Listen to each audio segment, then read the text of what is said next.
이솝 우화를 잘 아시죠? 사람들에게, 아이들에게 이해가 잘 되기 위해서 특별히 동물들을, 짐승들을 사람처럼 의인화시켜 가지고 글들을 써내려갔죠. 아주 재미있는 내용들이 많이 있어요. 그래서 그 얘기를 스프 잡수는 것처럼 말씀을 드리고 말씀 속으로 들어가려고 합니다. 하늘을 날고 싶었던 개구리 이야기죠. 하늘을 날고 싶었던 이 개구리가 좋은 새를 만나게 됩니다. 좋은 새를 만나게 돼요. 그리고 새는 이 개구리에게 말합니다. 약속을 해요. 손가락 걸고 약속하라. 내가 나뭇가지를 준비하면은 너는 나뭇가지를 꼭 물고 있어야 돼. 놓치면 뭐요? 죽는다. 절대로 말하면 안 돼. 그래서 이 좋은 새가 나뭇가지를 준비하고 개구리에게 물게 했어요. 그리고는 드디어 하늘로 솟아오릅니다. 너무너무 신나는 거예요. 멋진 일, 통쾌한 일, 상쾌한 일이 벌어지는 거예요. 우하니까 재미있게 해석 각색을 합니다. 밑에 연못에 있던 친구 개구리들이 난리가 난 거예요. 이야, 개구리가 하늘을 날다니. 그래가지고 밑에 있는 개구리들이 친구 개구리가 높이 하늘을 나니까 난리가 난 거예요. 어떤 난리가 났다고요? 밑에서 말이야 막 오빠 막 이러면서 뭐라 그랬다고요? 오빠 아니면 그럼 언니로 해요. 오빠 하고 막 소리면서 말이야 뭐죠? 휘파람 막 하면서 난리가 났어요. 아니 어떻게 연못 속에 개구리가 하늘을 나냐고 말이요. 아니 그렇게 멋진 생각을, 놀라운 생각을 누가 한 거냐고 밑에서 막 난리가 난 거예요. 막 SNS에 막 올라가는 거예요. 막 요 개구리가 말하고 싶어 죽겠는 거예요. 누가 그런 기발한 생각했지? 내가 이 말 하고 싶은데 새가 말하면 떨어져 죽는다고 말하지 말라고 하고 싶은 거예요. 막 목구멍까지 올라오는 거예요. 참고 누르고 참고 누르고. 그래서 한마디만 해야지. 누가 그렇게 멋진 생각했지? 여러분이 아실게요. 누가 그렇게 멋진 생각을 했지? 내가 하다가 개구리가 떨어져서 배 터져 죽었대요. 이솝우화. 말하지 말아라. 자랑하지 말아라. 자랑은 교만이다. 지금 성경은 계속 말씀하고 있죠. 오늘 세 번째 말씀을 이어갑니다. 그래서 오늘 성경은 말씀하기를 교만한 자는 결국 개구리처럼 떨어지고 무너진다는 것을 말씀해요. 25절 다시 봅니다. 시작. 여호와의 말씀이니라. 보라, 날이 이르면 할례 받은 자와 할례 받지 못한 자를 내가 다 벌하리니 그러잖아요. 이 예레미야 선지자는요, 백성들이 하나님과 하나님의 심판에 대한 그 경외심에 사로잡히게 하려고 너무도 애썼어요.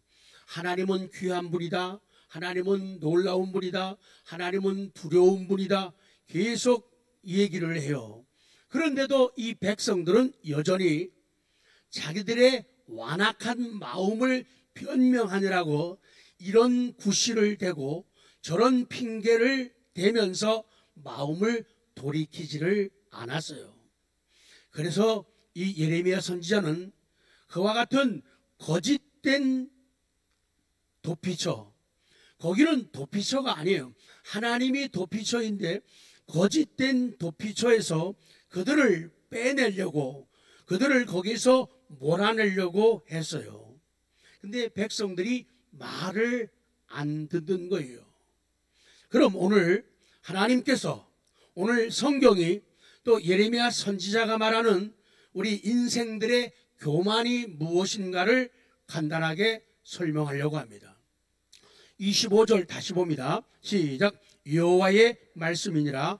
보라, 날이 이르면 할례 받은 자와 할례 받지 못한 자를 내가 다 벌하니. 그래서 교만한 사람, 자랑하는 사람을 하나님이 멸하시는데 먼저 넘어가면 할례 받은 사람, 또 할례 받지 못한 사람들을 다 멸하겠다, 그렇게 말씀해요. 할례라는 것은 여러분이 다 아시는 대로 남자아이들이 태어나게 되면 한 8일 정도 되어서 아기의 그 표피를 잘라버리는, 지금 포경 수술이라고 하죠. 그런 의식이에요. 그래서 그것을 행함으로 말미암아 너는 하나님을 사랑하고 따르는, 순종하는 내 백성이다 하는 하나의 사인이 되는 거죠. 그래서 하나님과 아브라함 그 사이에 체결된 언약의 증표예요. 그래서 하나님의 백성들은, 하나님의 자녀들은 다 이 할례를 받음으로 말미암아 그런 증표를 가지게 됩니다. 그래서 이 할례는 하나님께서 이스라엘의 하나님이 되어주신다. 하나님은 그들을 특별히 선택하신다. 그리고 그들은 하나님의 소유된 백성이다. 그래서 그 소유된 백성들은 하나님만을 예배해야 되고 하나님만을 복종하겠다는 그러한 증표가 되는 거예요. 그래서 이스라엘 백성들은 자기들의 죄가 얼마나 하나님을 진노케 하였는지 이거에 대해서 선지자를 통해서 지적을 받고 책망을 들을 때도 그들은 헛되이 할례의 언약을 주장하는 거예요. 자기들은 엉망으로 살면서도 나는 아브라함의 자손이야, 나는 할례를 받았거든, 이러면서 말씀에 귀를 기울이지 않았던 거예요. 그들은 정말로 사람들이 의심할 여지가 없이 하나님의 백성 맞습니다. 그리고 하나님의 자녀라는 징표를 자기들 몸에 할례를 통해서 가지고 있었어요. 그런데 오늘 성경에서 하나님은 예레미야 선지를 통해서 말씀하는 거예요. 하나님께서는 할례를 받은 사람이든 할례를 받지 않은 사람이든 구분하지 않는다. 무조건 모든 악한 백성들은 징벌하겠다는 것이 오늘 성경의 말씀이에요. 내가 다 멸하리니, 그렇게 말씀하는 거예요.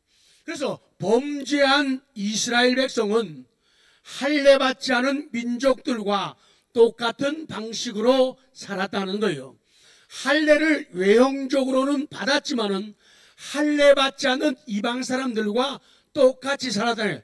똑같은 생각을 하고 똑같은 언어를 구사하고 똑같은 말을 하면서 똑같은 길을 가고 똑같은 행동을 하면서 살았다는 거예요. 이게 문제가 되는 거죠.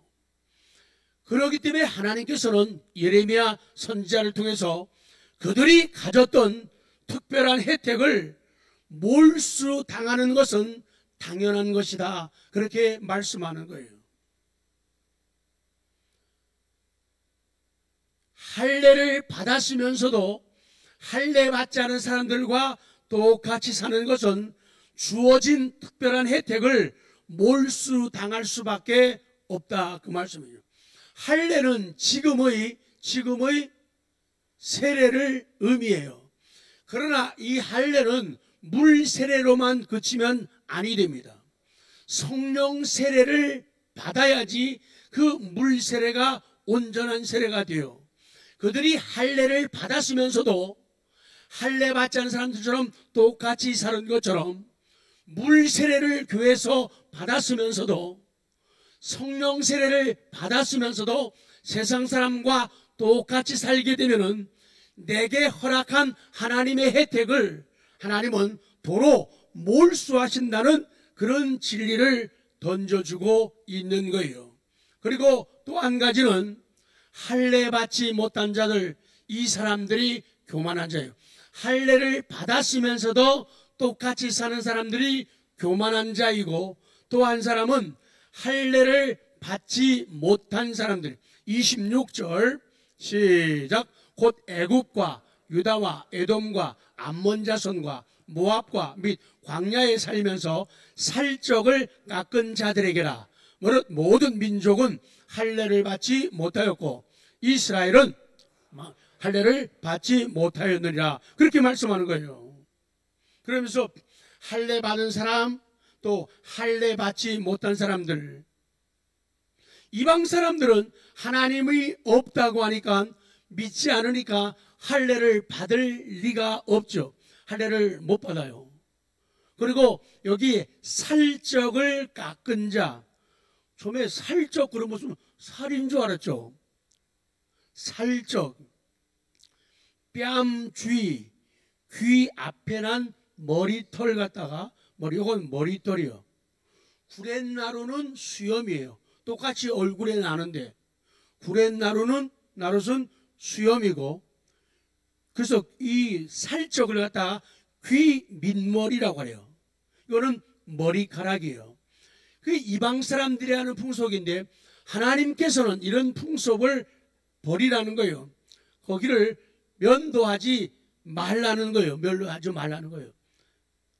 그래서 이 사람들 모두가 할례를 받았으면서도 제대로 살지 않고, 할례를 받지 않으므로 말씀에 순종하지 않고, 또 살적을 깎음으로 그 머리털을 자름으로 말미암아, 깎음으로 말미암아 말씀을 어기는 이 사람들에게 하나님의 멸망이 있을 것이라고 말씀하는 거예요.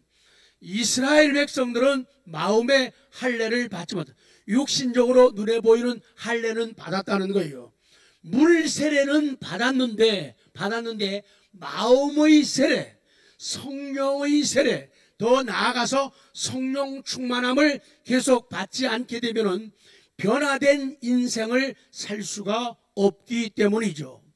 이스라엘 백성들은 마음의 할례를 받지 못하였다. 그들은 징표는 가지고 있었지만은 그 징표가 의미하는 것, 그 본질을 지니지 못했다. 그렇게 말씀하는 거예요. 아까 할례의 본질이 그거요. 하나님이 내 하나님이 되신다. 나는 하나님께 선택되었다.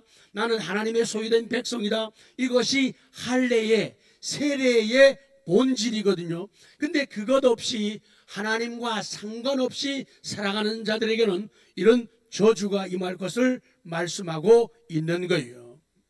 그래서 이 유대인들은 이방 사람들과 같은 부류로 취급을 당한 거예요. 말만 믿는다고 하고 겉 무늬는, 색깔은 할례를 받았지만은 속에 마음의 할례를 받지 않았기 때문에 세상 사람들과 똑같은 취급을 당한다. 그 말씀이에요. 조금 넘어갑니다. 예수님 안에서는 할례나 무할례가 효력이 없어요. 효력은 오직 믿음뿐이라고 갈라디아 5장 6절은 말씀을 합니다. 오직 예수 안에서 새로 지으심을 받아야 한다. 이것을 성경은 강조하는 거예요. 그렇습니다. 세례를 받았으나 회개하지 않는 죄인에게는 정죄가 따릅니다.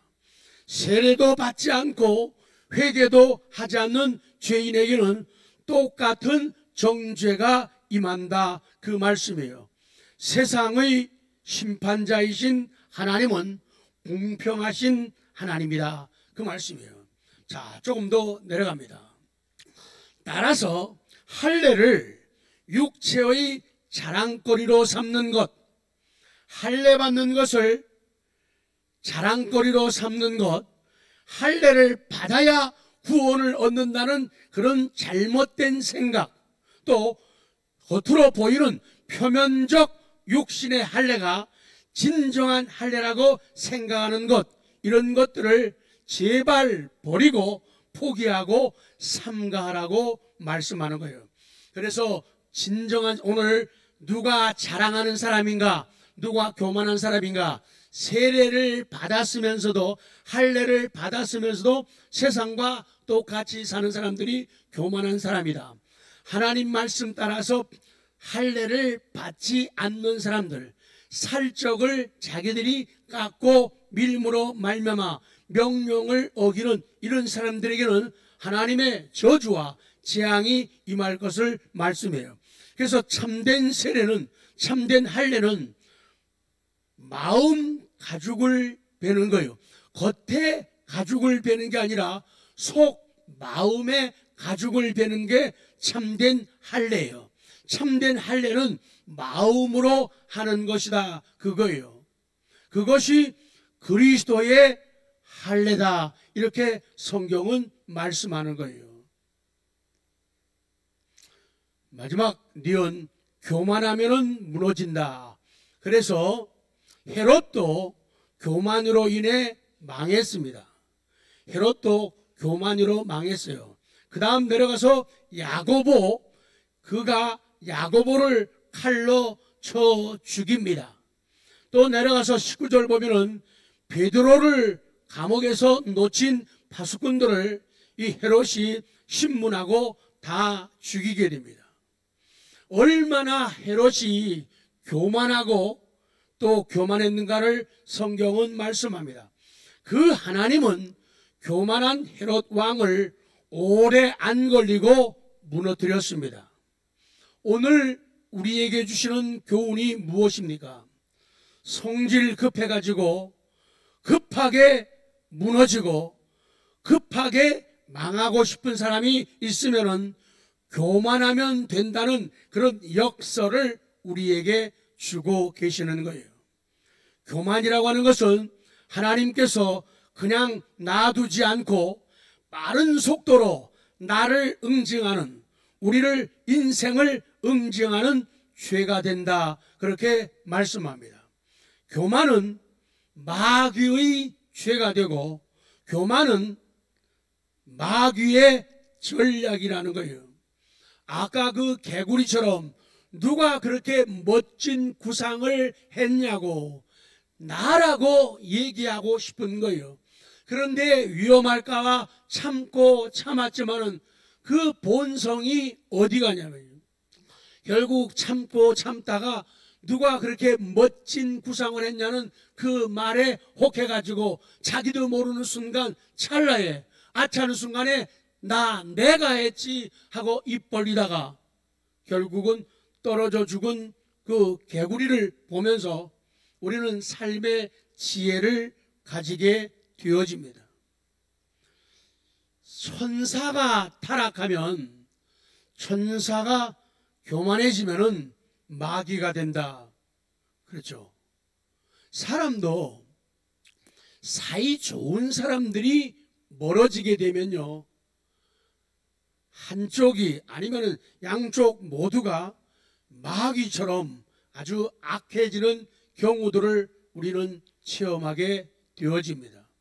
그래서 최고의 시험이 뭐냐, 최고의 위기가 뭐냐, 크게 승리하는 거예요.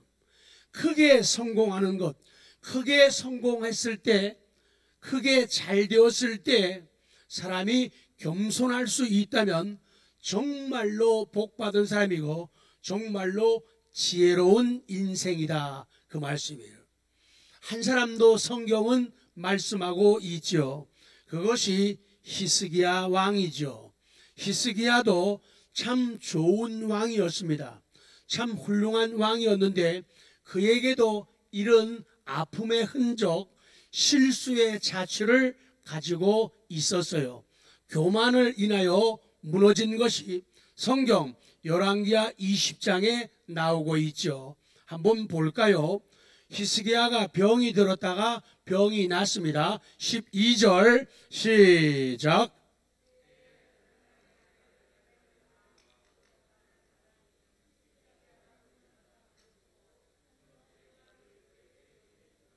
히스기야가 병들었습니다. 그리고 벽을 향해서 눈물로 통곡하며 하나님께 기도해 가지고 다 죽었던 사람이 15년의 생명 연장을 받습니다. 고침을 받았어요.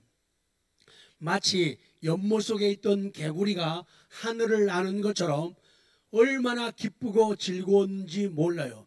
그런데 자기 나라를 호시탐탐 노리고 있는 적국 이방나라 바벨론에서 왕이 사신들을 보낸 거예요. 편지도 보내고 그리고 선물도 싸서 보낸 거예요. 얼마나 좋았겠어요. 얼마나 좋았겠어요. 기분이 어땠을까요? 쎄졌어요. 근데 이쪽에는 왜 안 웃으십니까? 아, 남이 잘 되니까 기분이 너무 좋았어요. 근데 이제 문제가 생겨요. 13절에 이 히스기야 왕이 자랑합니다.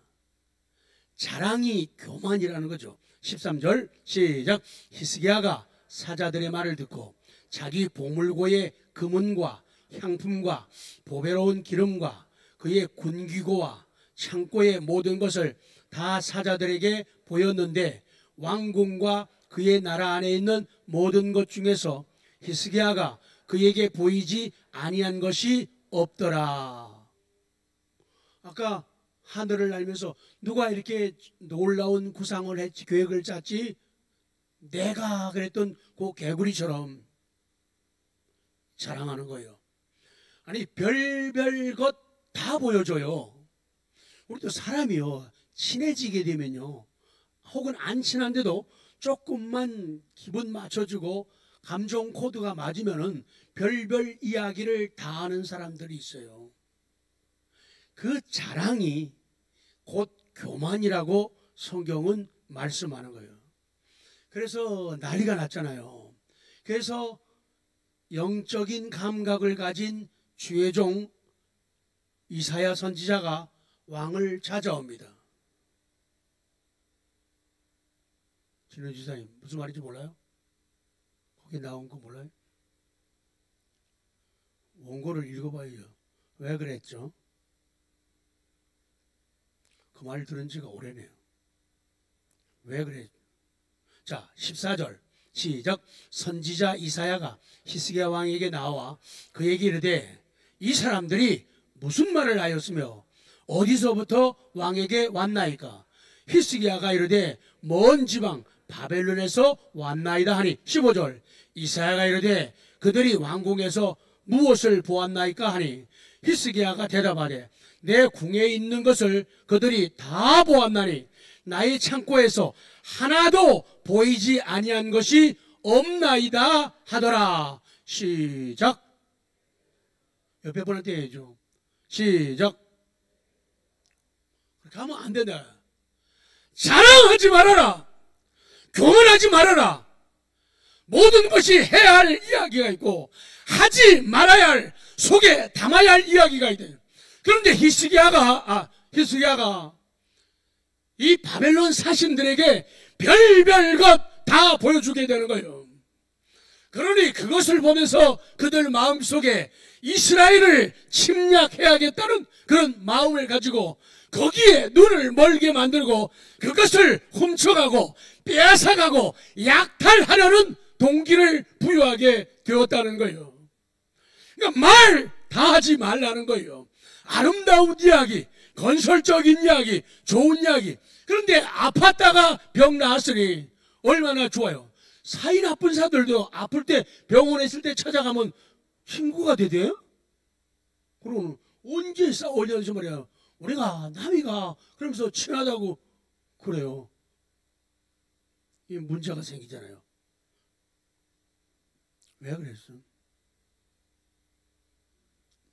자랑의 결과, 교만의 결과, 성경은 말씀합니다. 16절 시작. 이사야가 히스기야에게 이르되 여호와의 말씀을 들으소서. 여호와의 말씀이 날이 이르리니 왕궁의 모든 것과 왕의 조상들이 오늘까지 쌓아두었던 것이 바벨론으로 옮김받고 하나도 남지 아니할 것이요 또 왕의 몸에서 날 아들 중에서 사로잡혀 바벨론 왕궁의 환관이 되리라 하셨나이다 하니 난리가 났어요. 여러분, 히스기야가 누구입니까? 남쪽 유다의 13번째 왕이에요. 참 훌륭한 왕이에요. 그런데 사람이 아프면은, 아팠다가 고침을 받게 되면은 적들인데도 적을 구분을 못하는 거예요. 조금만 잘해주면은 어쩔 줄을 모르는 거예요. 하나님께서는 히스기야를 포위되었던 예루살렘에서 건져주신 경험이 있고 죽을 병에서 15년의 생명을 연장시켜준 그런 경험이 있어요.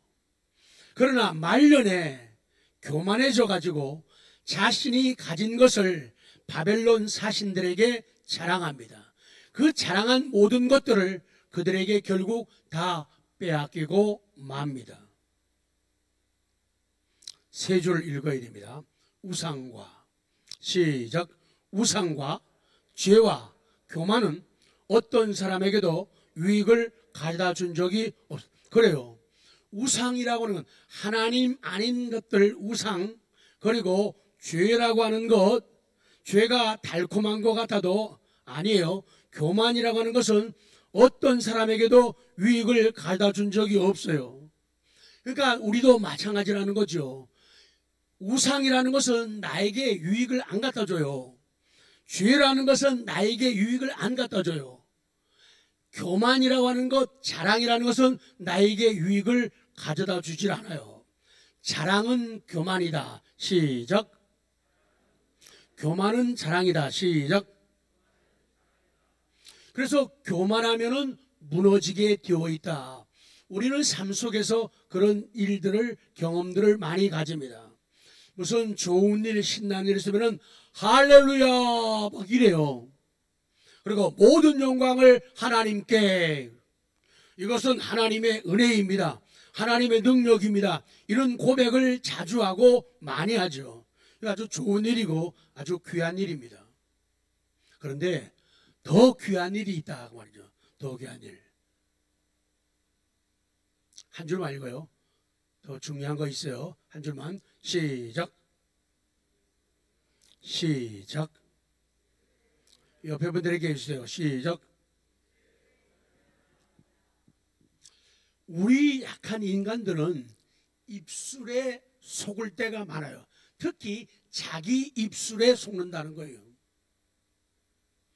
자기 하는 말에 속는.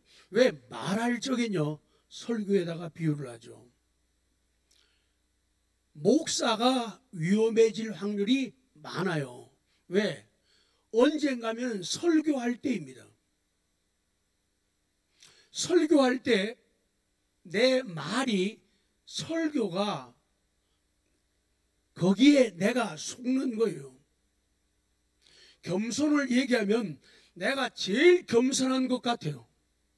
사랑을 얘기할 적에는 내가 이 땅에서 사랑이 제일 많은 사람 같아요. 인내를 이야기할 적에는 제가 인내가 제일 좋은 것 같아요. 사람의 속 넓음을 얘기할 적에는 제가 속이 제일 넓은 것 같아요. 설교에 속지 말아요. 목사님 설교에 속지 마세요. 진심으로 시작. 아멘. 왜? 목사들은 설교에 속을 때가 많아요.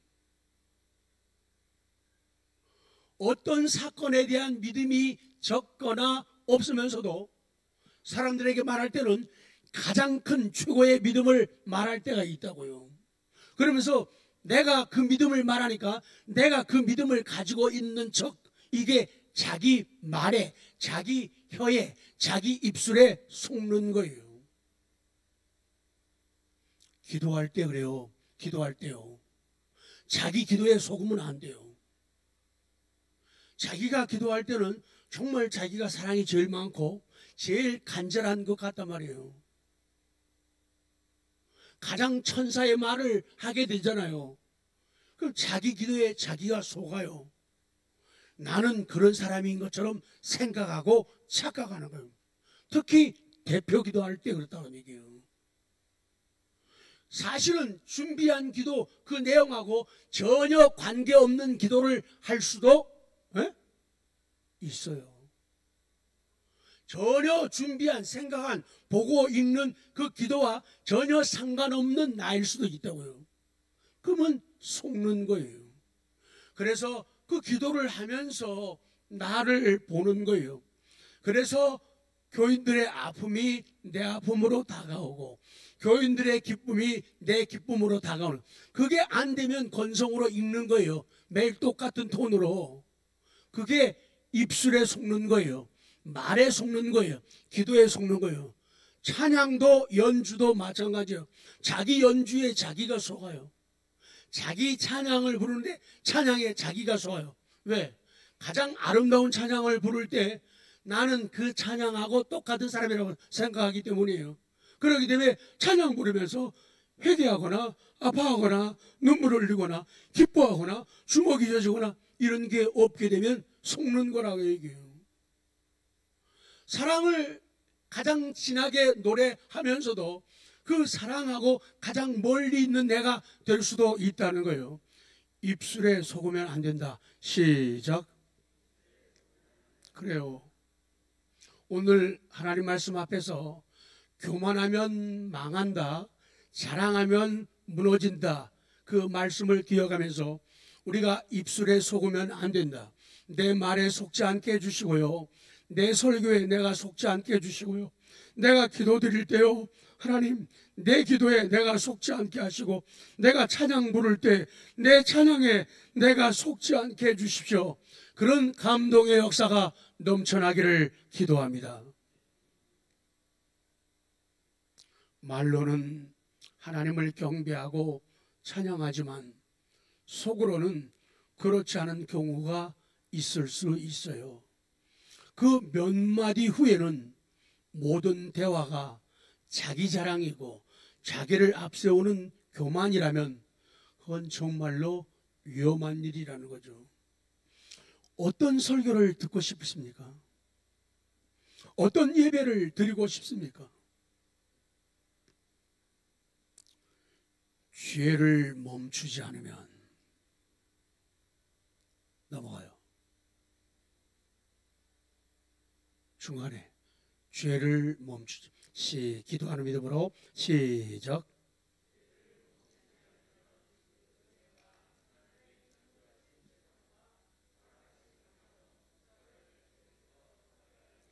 그래요.